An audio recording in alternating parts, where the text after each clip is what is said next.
Hablábamos de las diferencias entre el concepto de derechos humanos, fundamentales, etcétera, y el concepto de garantías.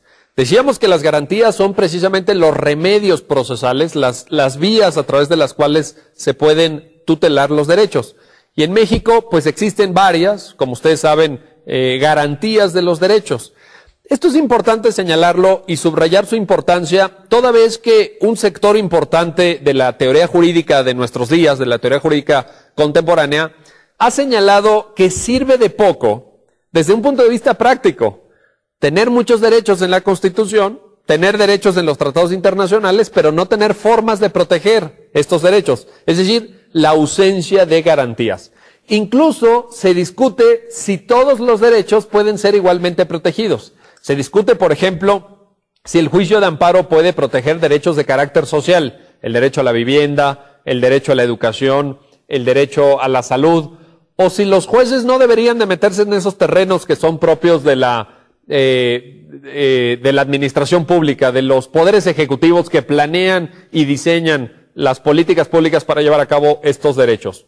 Se discute también, por ejemplo, si los jueces deben de definir con cierta libertad o no conceptos que son indeterminados en la Constitución. Les pongo un caso que seguramente viene muy a cuento para funcionarios en el ámbito de seguridad pública. El concepto del debido proceso legal.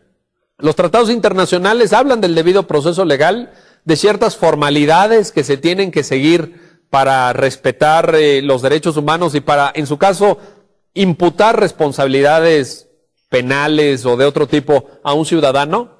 Pero este concepto de debido proceso legal parece un tanto ambiguo, un tanto está dotado de una cierta vaguedad.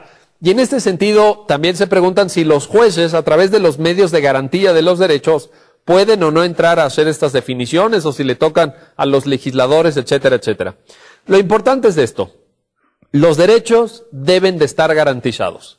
No nos basta, no nos es suficiente con que nos digan tienes tal y cual derecho, pero si ese derecho es violado, pues no se puede hacer nada. Por tanto, la parte que podríamos llamar sustantiva en la comprensión, el diseño, el análisis, la difusión de los derechos, y la parte adjetiva de los mismos, la parte de los procedimientos a través de los cuales los vamos a proteger, tienen que ir muy de la mano. Tiene que haber una correspondencia entre estos dos elementos. Yo creo que en México el poder reformador de la Constitución se dio cuenta de ello, porque en una misma semana vimos dos importantes reformas constitucionales.